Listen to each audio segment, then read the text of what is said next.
이번 시간에는 직류전동기의 운전에 대해서 공부하도록 하겠습니다. 운전이라고 하는 것은 우리가 전동기를 기동부터 해서 속도 제어, 그 다음에 역회전, 제동 이것을 얘기하는데요. 직류전동기의 운전, 그 다음에 4단 가면 유도전동기의 운전. 그래서 전동기의 운전 부분은 굉장히 유사합니다. 그래서 여기에서 잘 해주시면 또 뒷부분 전동기 부분에서 그만큼 수월하게 공부할 수가 있어요. 그래서 직류전동기 운전을 한번 보는데 용어가 전동기의 운전에 있어서 좀 생소할 수가 있기 때문에 자동차와 비교하면서 설명드리도록 하겠습니다. 우리가 자동차를 어떻게 처음에 시동을 걸죠. 시동을 겁니다. 그 다음에 여기에서 과속도 해보고요, 감속도 해봅니다. 과속, 감속, 빨리도 달려보고 천천히도 달려보고, 그 다음에 후진, 뒤로도 이렇게 한번 해보고요. 그 다음에 정지를 합니다. 이렇게 했을 때 전동기는 보세요. 자동차의 시동을 전동기에서는 기동이라고 합니다. 기동. 전동기 시동한다 이렇게 안 하죠. 전동기는 기동한다 이렇게 하고요. 그 다음에 과속, 감속을 전동기에서는 우리가 얘가 뭐예요? 속도 제어죠. 속도 제어. 속도 제어라고 하고요. 그 다음에 후진을 뭐라 할까요? 후진을 역회전이라고 합니다. 역회전 한다. 그 다음에 자동차의 브레이크를 밟아서 정지를 하죠. 이것을 전동기에서는 정지한다라고 하기도 하지만은 제동한다고 합니다. 제동은 어떻게 돌고 있는 전동기를 멈추는 것을 얘기하는 겁니다. 이렇게 해서 첫 번째, 지금 이번 시간에 해야 될 것이 첫 번째 기동, 두 번째 속도 제어, 세 번째 역회전, 네 번째 제동, 이러한 순서대로 공부를 하게 되고요. 첫 번째 뭐다? 기동에 대해서 봅니다. 기동. 자, 기동은 중요합니다.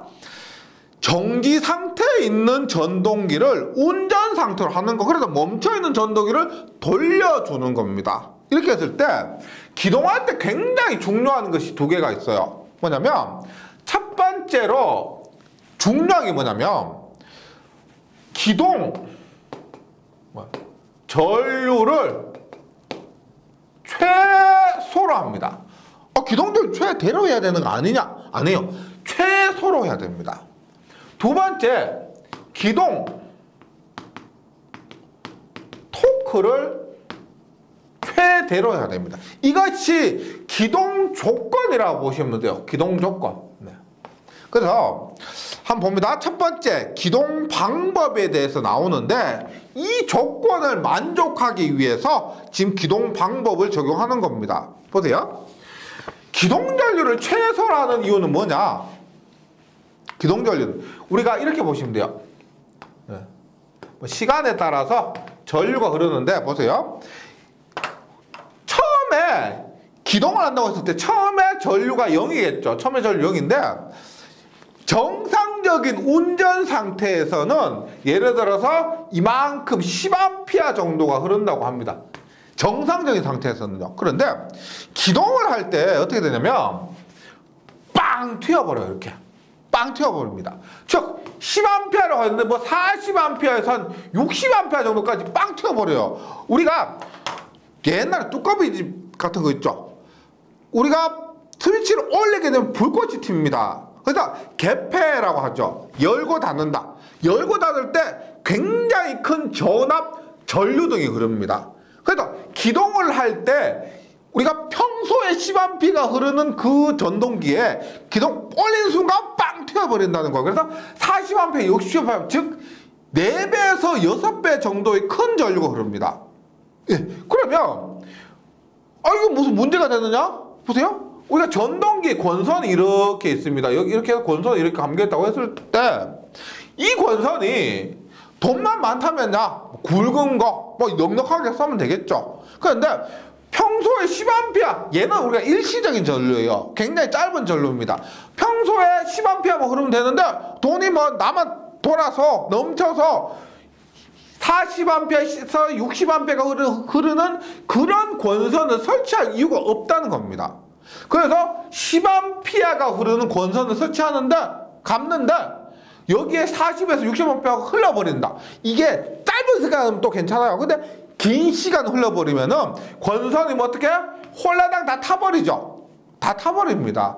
그래서 이만큼의 전류가 흐르도록 하면 안 돼요. 안 됩니다. 그래서 기동 전류를 최소, 그러니까 10A 기동을 할 때 튀긴 튀는데 40에서 60A까지 튀지는 않도록 해준다. 이런 의미입니다. 그래서 볼게요. 전기자 회로에 직렬로 저항을 넣어서, 보세요. 우리가 이렇게 보시면 됩니다. 만만한 분권을 그립니다. 계좌 이렇게 있고요. 실제 우리가 전기자 이렇게 전기자 저항과 전기자 있죠. 여기에 제가 그림을 그릴 때 이렇게 그렸는데 실제로 어떻게 여기에 이러한 저항을 답니다. 설치합니다. 그래서 전기자 회로에 직렬로 저항을 넣어서 기동전류를 전격전류의 100에서 150% 정도로 억제한다. 뭐 이것이 없으면 400에서 600%까지 튀어버리는데 이러한 저항을 넣어서 기동전류를 억제한다. 이런 의미입니다. 큰 기동 토크가 필요한 것은 우리가 토크는 전류에 비례하니까요. 큰 토크가 필요하다라고 하면은 기동 전류를 300% 정도까지 해주는데 이런 것이 없다면은 400에서 600%까지 또 튀어버릴 수가 있다. 이런 의미입니다. 그 다음 계좌 전류는 최대로 하여 기동 토크를 크게 합니다. 우리가 토크는 K-I죠. K-I입니다. 그래서 토크를 크게 하려면 지금 전기자 전류 얘는 기동 때문에 작게 한다고 했죠. 그럼 얘는 작게 할 수밖에 없는데 권선을 보호하기 위해서 그나마 파이를 크게 해서 자석을 크게 해서 토크를 크게 할 수가 있습니다. 우리가 보세요. 얘를 RF라고 했는데 RF에도 직렬로 어떻게 이렇게 F를 설치해서 자속을 크게 합니다. 보세요. 토크를 크게 하려면 자속을 크게 해야 되는데 자속이 크려면 계좌 전류가 커야 되죠. 계좌 전류가 커야 됩니다. 계좌 전류가 크려면 얼마? F와 계좌 저항이 작아야 되는 겁니다. 그래서 기동할 때 어떻게 하느냐? 계좌 저항을 작게 하는 거예요. 어떻게? 얘를 최소라면 0이겠죠. 예. 0으로 두면 좋습니다. 0으로 두면은 계좌 전류 크고 계좌 자속이 크고 토크가 크는 거죠. 요거 2번을 만족하는 겁니다. 계좌 전류는 최대로 하여 기동 토크를 크게 하고 속도 상승을 빠르게 하여 과전류가 흐르는 시간을 단축시킬까? 요거. 과전류가 흐르는 시간이 크면 그만큼 권선이 소선될 가능성이 많다는 거죠. 이렇게 하고요. 그 다음에 기동 저항이라는 게 있습니다. 제가 간단하게 이렇게 그렸지만은 실제로 얘를 어떻게 이렇게 저항을 이렇게 해서 어떻게 조정하는 겁니다. 조정하는 거요. 원하는 크기의 저항으로 조정할 수가 있습니다. 이것을 여기에 설치하는 기동 저항이라 그래요. 기동을 신속하게 하기 위해서 저항을 적당하게 구분을 해서 전동기의 속도 상승에 따라서 저항을 점차 감소합니다. 저항의 크기를 조정한다는 거죠. R1, R2, Rn 이런 식으로요. 그래서 소전 기동적으로 너무 내려가지 않도록 하는 것으로 이와 같이 구분하는 것을 그레이딩이라고 합니다. 그레이딩이라고 하고요. 기동기, 스타터. 우리가 형광등 켤 때도 스타터 하죠. 시작. 우리가 켜기 위해서 설치하는 것. 형광등 켜기 위해서 설치하는 것 스타터라고 하죠. 여기에 직류 전동기에서도 기동할 때 쓰는 것을 스타터 기동기라고 하는데 기동 저항기뿐만 아니고 저항을 전환하는 핸들 이것을 전환하는 핸들이나 그 핸들을 최종 운전 위치에 유지하는 장치 등을 조합해서 요 저항뿐만 아니고 이것과 관련된 부가적인 요소들을 모두 합쳐서 기동기 혹은 스타터라고 한다는 겁니다. 그래서 기동에 대해서는 요 조건을 조금 정리를 해주시기 바랍니다. 첫 번째, 기동 전류를 최소, 기동 토크를 최대로 하기 위해서는 계좌에 연결하는 이 저항 값을 최소로 해주는 것이 좋다. 최소로 해주는 것이 좋다. 두 번째, 속도 제어입니다. 속도 제어. 속도 제어는 좀 더 복잡합니다. 보세요. 근데 속도 제어는 저번 시간에 배운 공식을 통해서 정리를 합니다. 속도 N은 어떻게 돼요? 속도 N은 K 파이분의 V-IARA입니다. IARA에서 속도를 조정하는 방법은 얘는 기계상수죠. 기계상수니까 건들 수가 없습니다. 첫 번째, 자속을 조정한다. 자속을 조정하면 속도 조정됐죠. 이것을 자속을 주는 게 뭐예요? 계좌죠. 그래서 계좌 제어라고 합니다. 계좌 제어. 그 다음에 전기자 부분의 저항이 있죠. 전기자 부분의 저항을 조절하는 방법이 있습니다. 이것이 두 번째, 뭐다? 저항 제어라고 합니다. 저항 제어. 그 다음에 세 번째, 얘를 뭐다? 말 그대로 전압 제어인데, 이 전압은 뭐예요? 이 전압은 입력시켜주는, 입력 부분에 넣어주는 전압을 얘기하는 거죠. 그래서 속도 제어 방법은 첫 번째, 자속을 조정하는 계좌 제어. 두 번째, 저항을 조정하는 저항 제어. 세 번째, 전압을 조정합니다. 전압 제어가 있습니다. 예. 공식을 가지고 이해하시면 좀 낫고요. 지금 그리고 이 K는 기계 상수입니다. 그래서 조정할 수가 없어요. 그 다음에 전기자 전류는 전기자에 흐르는 전류를 조정하면은 뭐 토크나 다른 부분도 조정이 되기 때문에 얘는 건들지 말고요. 자속, 전압, 저항 이 세 개를 가지고 저항, 그 속도를 조정한다. 이렇게 이해해 주시면 되겠습니다. 분권기라고 했을 때. 그럼 첫 번째, 계좌 제어를 한번 보도록 할게요. 계좌 제어는 앞에서 기동을 할 때도 했지만은, 계좌 제어는, 보세요. 만만한 분권입니다.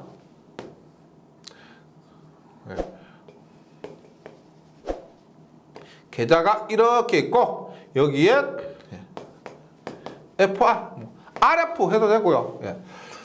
이렇게 했을 때 계좌 제어는 뭘 조정하느냐면 얘를 조정해요. 이 저항을 조정하면은 이 저항 조정하면 계좌 전류가 조정되고 계좌 전류를 조정하면은 자속이 제어되는 겁니다. 조정되는 거예요. 그래서 봅니다.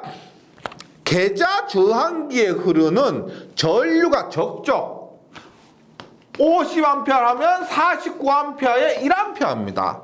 계좌 저항기에 흐르는 전류가 적기 때문에 전력 손실이 적고 조작이 간편합니다. 저항값만 조정하면은 조작이 간편하죠. 계좌 저항 아무리 감소시켜도 계좌 권선 자신의 저항과 이 저항이 있고요. 이 저항이 있고 그 다음에 자기 포화가 있습니다. 전류를 증가시켜도 더 이상 자속이 증가하지 않는 그런 자기 포화가 있기 때문에 속도를 어느 정도 이하로는 낮출 수가 없어요. 자속을 조정하는 것은 이 저항도 있고 포화가 있기 때문에 그 조정하는 범위가 한정되어 있다는 겁니다. 그래서 광범위한 속도 조정은 할 수가 없다. 이렇게 보시면 되겠고요. 그 다음 계좌 저항기의 저항을 지나치게 증가시켜 계좌 전류가 매우 적게 되면은 전기자 반작용 기자력이 계좌 기자력보다 우세해서, 그러니까 여기에서 발생하는 전류가 너무 작으면 자속이 작죠. 자속이 작은데 여기에서는 전기자 반작용이 발생하고 있습니다. 맞죠? 그러면 너무 작으면 이 주자속보다 전기자 반작용 자속이 더 커져버리기 때문에 전기자 반작용의 영향이 너무 크다는 겁니다. 그래서 중성점의 이동이 심하다. 이런 단점이 있고요. 제어 방법은 간단하지만 너무 넓은 범위의 속도 제어는 곤란하고요. 그 다음에 정출력 가변 속도 용도에 적합하다. 정출력이란 것은 우리가 정출력 일정한 출력 P가 일정하다는 거. P가 일정. 가변 속도는 속도 조절 가능이죠. 가변 속도라는 것은 속도를 조절할 수 있다는 겁니다. 계좌 저항기를 통해서, 이 저항기를 통해서 이러한 특징이 있고요. 정출력과 P가 일정한 정출력, 그 다음에 가변 속도 용도에 적합하게 됩니다. 말씀드렸지만 정속도, 얘는 정속도요. 분권 같은 경우는 부하가 변함에 따라서 속도는 변함이 없다. 근데 가변속도, 속도는 조정할 수도 있다. 이렇게 이해하셔야 되겠습니다. 그 다음에 두 번째, 저항제어입니다. 저항제어. 얘는 결론 한번 말씀드리면 이렇게 돼요. 보세요. 만만한 분권에서 계좌장 이렇게 두고 얘를 조정하는 겁니다. 얘 기동 저항기라고 썼던 그 부분을, 이 저항을 조정하게 됩니다. 그런데 좀 전에 말씀드렸지만 보세요. 얘가 50A라고 했을 때 얘가 1A입니다. 얘가 49A예요. 그런데 얘가 만약에 저항을 조정하는데 1옴에서 2옴으로, 이 저항값을 1옴에서 2옴으로 조정한다 생각해 보세요. 그러면 우리 전력은 얼마예요? 전력은 I 제곱 R이죠. 저항의 제곱 곱하기 저항입니다. 그러면 첫 번째 49의 제곱 곱하기 1옴에서 얼마? 49의 제곱 곱하기 2옴으로 갑니다. 속도 조정을 했는데 50옴, 우리가 50이라고 했을 때 2500이죠. 50이라고 하면 2500입니다. 즉 얘를 49가 아니고 50이라고 가정하면은 2500W고요. 얘는 5000W입니다. 즉 전기자에 흐르는 전류가 너무 크기 때문에 그만큼 1옴에서 2옴으로 간단하게 조정을 했는데, 변화를 시켰는데 전력 손실이 2500W, 즉 2.5kW만큼 전력 손실로 날아가 버리더란 겁니다. 결론 뭐다? 전력 손실이 너무 커서 좋지 않습니다. 보세요. 전기자 회로에 저항을 넣고 이것을 가감해서 속도를 제어하는 방법인데, 계좌 전류보다 훨씬 큰 전기자 전류가 흐르기 때문에 전력 손실이 크고 효율이 나쁩니다. 우리가 어떤 기기라 하더라도 요즘 에너지 절약, 뭐 효율 증가 이렇게 얘기를 하는데, 효율이 나쁘면 그것으로서 안 돼요. 못 씁니다. 특히나 이 기기에서는요. 조금이라도 효율 1%라도 더 올리려고 노력하는데 이만큼 손실이 발생하면 안 된다는 거죠. 그리고 분권 전동이나 타이저 전동기에서는 속도 변동률이 크게 되어서 특성이 나빠지고 속도 제어의 범위도 좁기 때문에 별로 사용하지 않습니다. 결론은 이거예요. 효율이 나쁘고 손실이 크기 때문에 별로 사용하지 않습니다. 그래서 속도 제어의 종류에는 포함이 되나 실제 많이 사용되지 않는다는 겁니다. 그 다음에 세 번째, 전압 제어를 보도록 할게요. 전압 제어. 네. 많이 쓰는 건데, 보세요. 얘는 완벽한데, 사람이 완벽하면은 뭔가 안 좋은 게 있겠죠. 전기 기기에서도 이것도 좋고, 이것도 좋고, 이것도 좋고 했을 때, 뭐다? 안 좋은 건 뭐겠어요? 비싸다는 겁니다. 보세요. 이 만만한 분권을 또 그립니다. 너무 만만해서 보세요. 전압 제어라는 것은 뭐요? 여기에 입력되는 전압을 제어하는 겁니다. 근데 뭐 말은 쉽지, 입력 전압 제어되는 거 뭐 어렵냐 생각하실 수도 있어요. 그런데 우리가 생각하는 뭐 이 전동기가 요만한 전동기도 아니고, 뭐 만약에 전차에 사용되는 전동기라 생각해 보세요. 얼마나 크겠어요. 우리가 전압 제어는 한마디로 이렇게 보시면 돼요. 배보다 배꼽이 더 크다. 전동기 가격이 100만 원인데 이 전동기의 속도 제어하는 그 가격이 200만 원이에요. 네. 근데 그만큼 광범위하고 효율 좋고 장점이 많은 전동기입니다. 볼게요. 전압 제어는 이 전압을 제어하는데, 이 전압이 뭐 배터리 있죠. 우리가 뭐 24V 배터리 갖고 그냥 전원 공급하고 이게 아닙니다. 이 전압을 조정을 한다는 것은 그만큼 어렵고 복잡해요. 예를 들어서 이 전압이 직류 전압이라고 하면은 직류를 공급하기 위해서 여기에 직류 발전기에서 전기를 만들어서 그 전압을 여기에 공급하는 겁니다. 예를 들어서 타이어자 발전기. 우리가 전압 제어에서 가장 대표적인 것이 워드 레오너드 방식이나 뭐 일거나 방식 이런 것인데, 워드 레오너드 방식을 우리가 MGM 방식이라고 그래요. MGM 방식이라고 그래요. 보세요. 예를 들어서 이 전동기에 전압을 공급한다고 합니다. 이 전동기 M에 전압을 공급한다고 해요. 그러면 그 전압을 만드는 이 전압을 만드는 발전기가 있어야 되겠죠. 발전기에서 전압을 만들어야 됩니다. 근데 발전기는 뭐 땅 파서 전기 만드는 거 아니죠. 발전기에서 예를 들어서 타여자 발전기라고 하면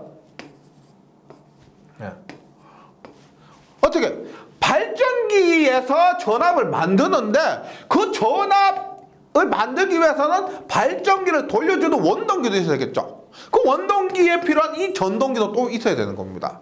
그래서 전압 제어에서 워드 레오너드 방식을 하면은 전동기, 그 다음에 그 전동기에 전압을 만들어주는 발전기, 그 발전기를 회전시켜주는 원동기인 이 전동기, 이런 식으로 구성이 되어야만 전압 제어를 할 수가 있다는 겁니다.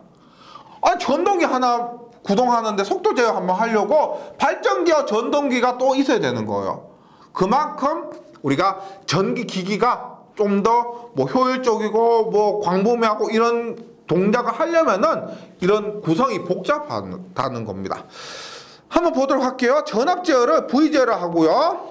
전압 제어 효율이 좋고 광범위한 속도 제어도 가능한데 단 가격이 비쌉니다. 예, 광범위한 속도. 우리가 앞에서 분권 전동기 같은 경우는 광범위한 속도 제어까지는 안 됐죠. 그 다음에 효율이 좋다 이런 말도 없었습니다. 예. 그 다음에 대표적인 것이 워드 레오너드 방식인데, 전용의 발전기를 사용하는 겁니다. 이런 전용의 발전기를 통해서 전원을 공급하는 것을 워드 레오너드 방식이라고 합니다. 그래서 MGM 방식. 교재 그림이 있는데, 교재 그림 보시면 M1이 있습니다. M1이 전동기고요. G가 발전기입니다. 그 다음에 M이 뭐냐면 보조 전동기예요. 보조 전동기. 발전기에서 전압을 발생시키려면 보조 전동기가 필요하다는 거죠. 그래서 전용의 직류 발전기의 계좌회로만을 조정해서 원활하고 광범위한 속도를 조정할 수 있으나, 보조 전동기와 발전기가 필요하여 설치 비용이 많이 들겠죠. 예. 권상기, 제철용, 압연기, 제지용 전동기 등에 사용되고, 정토크, 토크 일정하고요. 가변 속도, 일정한 토크를 내면서 속도를 조정하는 거. 이거 어렵겠죠? 우리가 원래 속도 변하면 토크 변하는데, 정토크, 일정한 토크 내고 그 다음에 속도 변화시키는 이러한 용도에 적합하게 되고요. 이 지금 교재에 있는 워드 레오너드 방식의 지금 속도 제어는 참고적으로 해주시면 되겠습니다. 참고적으로 이런 식으로 되어 있구나 라고 봐주시고요. 그 다음에 워드 레오너드 방식의 이 전동기는요, 직류 전동기입니다. 직류 전동기예요. 직류 전동기인데, 우리가 MGM 방식, 워드 레오너드 방식은 MGM에서 이것이 직류 전동기입니다. 하지만 이 전동기를 유도 전동기라고 하고요. FW가 플라이 휠입니다. 플라이 휠이라고 해서 관성 모멘트를 얘기하는 겁니다. 그랬을 때 보세요. 일근화 방식 비교해서 보셔야 돼요. 워드 레오너드 방식에서 보조 전동기에 삼상 유도 전동기를 사용한 속도 제어 방식으로서 플라이 휠을 설치해요. 플라이 휠, 관성 모멘트를 크게 한 겁니다. 그러니까 관성 모멘트는 돌더라도 자기 자리로 찾아 올려가는 성질, 그것을 관성 모멘트라고 하는데, 플라이 휠을 설치해서 부하 변동이 심해도 관성 모멘트로 인해서 원래 자리로 찾아 올려가는 겁니다. 부하 변동이 심한 경우에도 안정적으로 운전할 수가 있으며, 제철 공장의 대형 압연기용 전동기 등에 사용이 되는 겁니다. 네, 이렇게 해주시고요. 그 다음에 이 발전기는 앞에서 타여자, 보통 요 타여자 발전기가 많이 사용되게 됩니다. 예, 이렇게 해주시고, 그 다음에 이런 게 있어요. 우리가 이 전압을 MGM 방식으로 하는데 가변 전압의 전원으로서 수은 정류기를 사용해서 정류기가 교류를 직류로 바꾸는 건데 교류를 직류로 바꾸는 방법 중에서 수은 정류기를 사용하는 방법이 있습니다. 그래서 직류 전원을 공급하는 것을 우리가 정지형 워드 레오노드 방식 이렇게 합니다. 정지형 레오노드 방식 이런 것들이 같은 레오노드인데 우리가 일반적으로 말하는 워드 레오노드 방식은 MGM으로서 여기에 M의 직류 전동기를 사용하는 거고요. 정지형 레오노드 방식은 여기 직류 전원을 수은 정류기를 통해서 직류를 만들어서 공급해 주는 겁니다. 그 다음에 일근화 방식이란 것은 MGM 방식에서 3상 유도 전동기를 보조 전동기로 사용하고 그 다음에 플라이휠 효과를 추가한 겁니다. 이렇게 보시면 되겠고요. 그 다음에 직병렬 제어입니다. 직병렬 제어는 말 그대로 직렬로 연결하고 병렬로 연결해서 사용하는 겁니다. 속도 제어를 위해서. 이것도 전압 제어. 전압의 크기를 바꾸기 위한 방법이 여러 가지가 있겠죠. 그 중에서 저항들을 직렬로 혹은 병렬로 조합해서 제어하는 거예요. 그래서 전압제어법의 일종으로서 정격이 같은 전동기를 직렬 혹은 병렬로 접속해서 정격이 같은 전동기를 직렬 혹은 병렬로 접속해서 전동기에 인가되는 전압을 조정해서 속도 제어하는 방법인데 이것이 직병렬 제어는 요거 잘 나와요.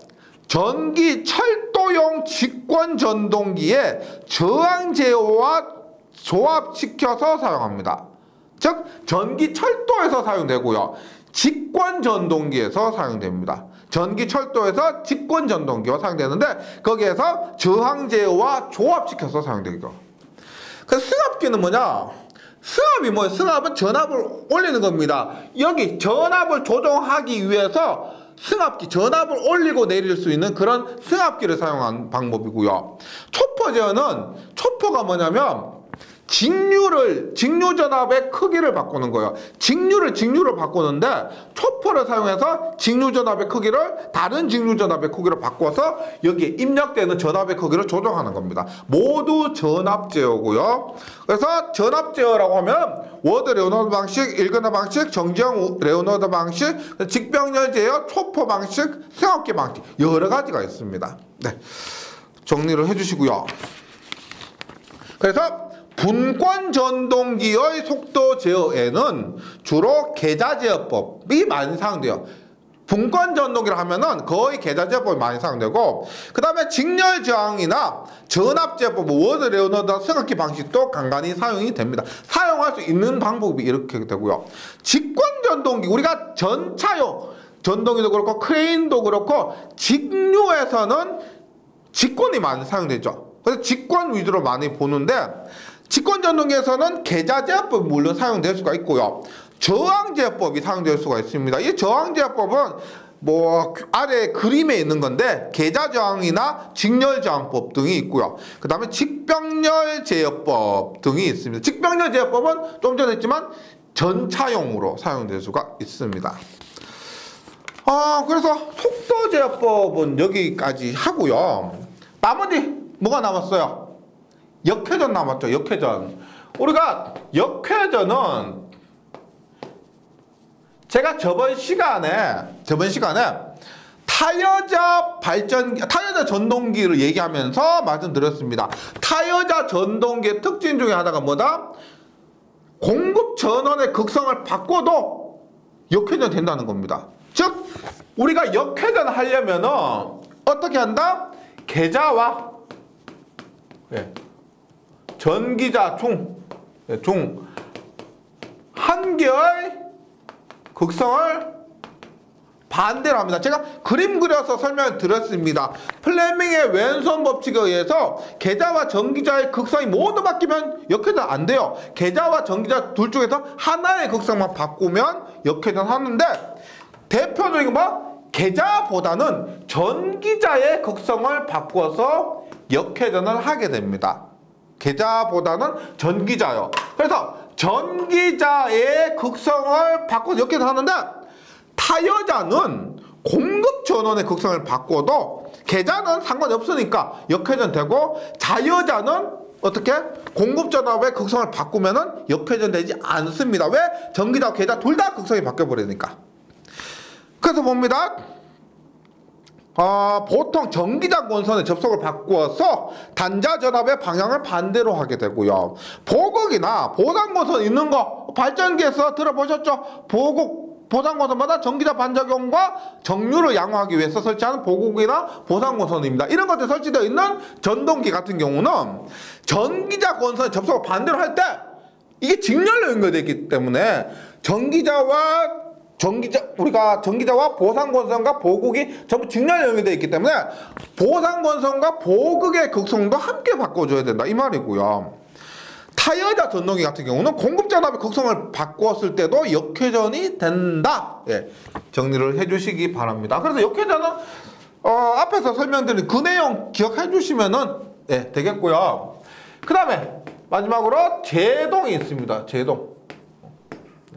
제동은 우리가 보세요. 예를 들어서 전동기가 돌고 있어요. 전기가 돌고 있는데 끄고 싶다. 그러면 코드 빼버리면은 멈추죠. 그런데 선풍기 생각해 보세요. 선풍기가 돌고 있어요. 돌고 있는데 내가 코드 빼면 어떻게 돼요?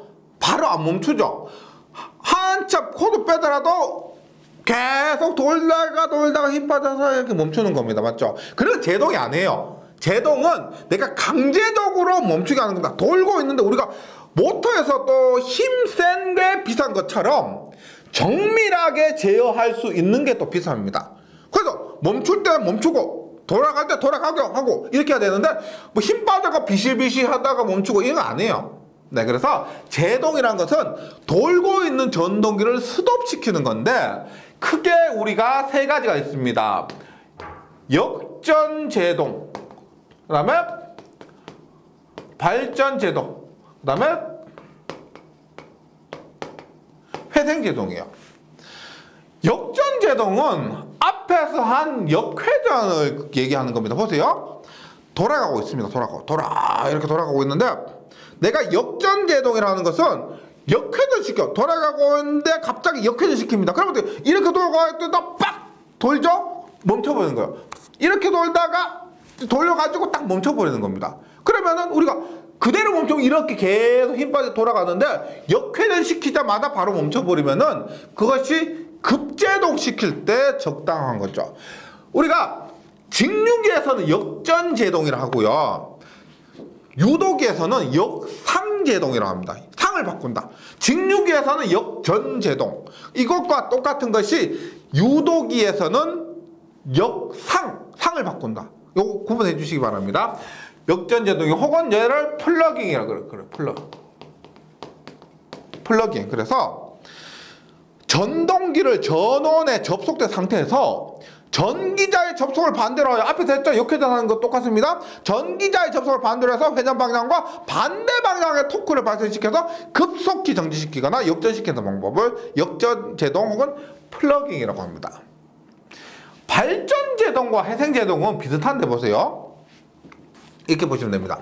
우리가 전동기와 발전기가 구조가 똑같다 그랬죠. 그러면 똑같은 발전기라고 했을 때 이 발전기에 내가 회전을 시켜줍니다.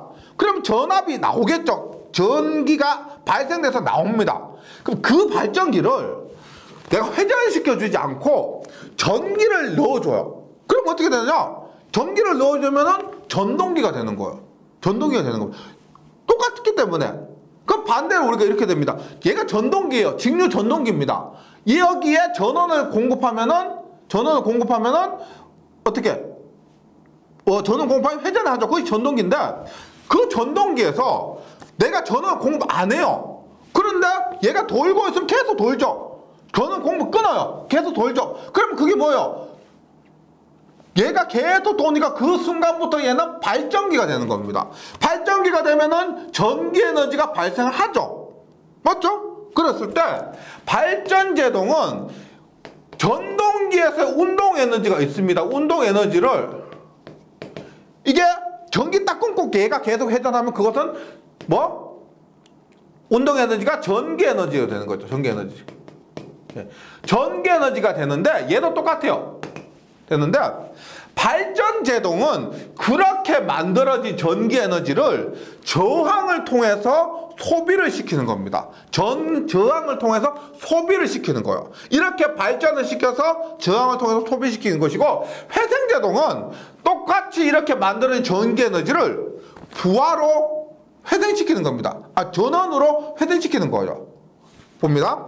발전 제동은 운전 중인 전동기를 전원에서 분리해서 발전기로 작용시키고, 발전기에 작용시키고 회전체 운동 에너지를 전기 에너지로 변환하여 이것을 저항해서 열 에너지로 소비시켜서 제동하는 방식이고요.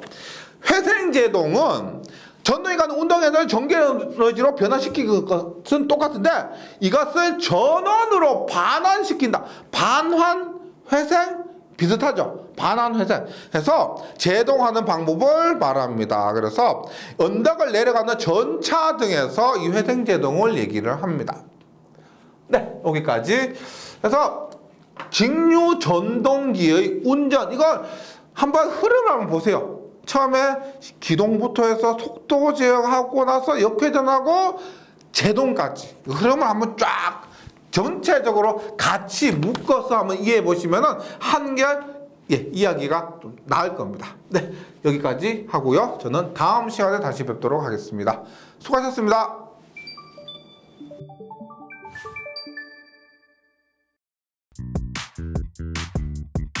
전기에 강해요. 전기 자격증 다산 에듀